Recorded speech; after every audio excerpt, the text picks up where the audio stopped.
Okay, so at this point, we've been through the intro to FFA information, and this is the FFA timeline. This is the only history that you need to know for my class, I promise. It all started with 1917. This is the Smith-Hughes Act. This is when this act was passed. And this act provided funding for career and technical education. And career and technical education is where you are. Agriculture, as well as all the business courses we offer here at Clayton High School, any of the other classes in this building, whether that be in Mr. Lee's shop or in Mr. Nixon's Fire Academy, anything like that, that all falls under career and technical education. So the Smith-Hughes Act provided funding for all of those classes. In 1928, the FFA was established. This is the first National FFA Convention. And the first convention was held in Kansas City, Missouri. It's not Kansas City, Kansas. It is Kansas City, Missouri. And it was originally named the Future Farmers of America, hence the acronym FFA.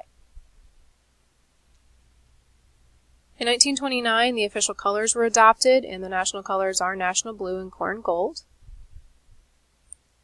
In 1930, the official FFA creed is adopted. It's 5 paragraphs long, and it was written by E.M. Tiffany. E.M. stands for Earl Milton.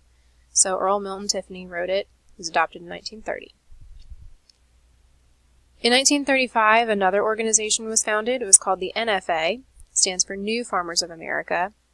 And this was an organization for all African American males. The FFA was only for white males, especially in the South.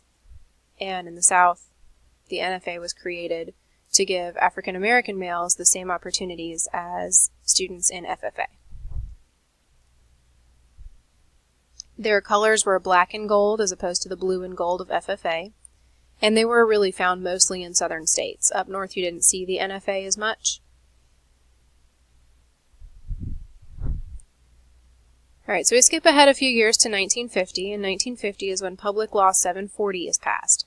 And Public Law 740 gives FFA what it's called a federal charter. And that federal charter basically just says that any school that teaches agriculture must also have an FFA program that accompanies that agricultural education. This is what created the 3 integral components to an ag ed program. Okay, so when we talked about the intro to FFA unit, we talked about the 3 integral components: instruction, FFA, and SAE. And Public Law 740 is really what created that. In 1965, the FFA and the NFA merged to become one organization. And then in 1969, women were admitted into the FFA. So prior to this, women were only considered to be FFA sweethearts. They wore a white jacket as opposed to a blue jacket, but they weren't really a part of the organization until 1969. In 1971, the National FFA Alumni is established, and this is an organization that was founded for supporters of FFA, not necessarily just for former members. Of course, former members can be alumni, but anybody that supports the FFA is also included in this organization. Anyone like your parents, for example, they could be an alumni supporter. In 1988, the Future Farmers of America changed its name to what we now know the organization as, which is the National FFA Organization. And the name change really was meant to realize a larger spectrum of agricultural occupations and needs. We no longer say that it's all sows, cows, and plows anymore. Now we make sure that we incorporate veterinarians and more scientists into this organization and the spectrum of careers that agriculture really is behind. In 1989, the New Horizons magazine was started. New Horizons is the FFA magazine, and we order a magazine for each one of our members, and they usually just stay here. If anyone wants to rummage through them, you certainly can, but they stay in our classrooms, and we might pull these out one day if we have some extra time or something like that, but it just lets you know what's going on in FFA.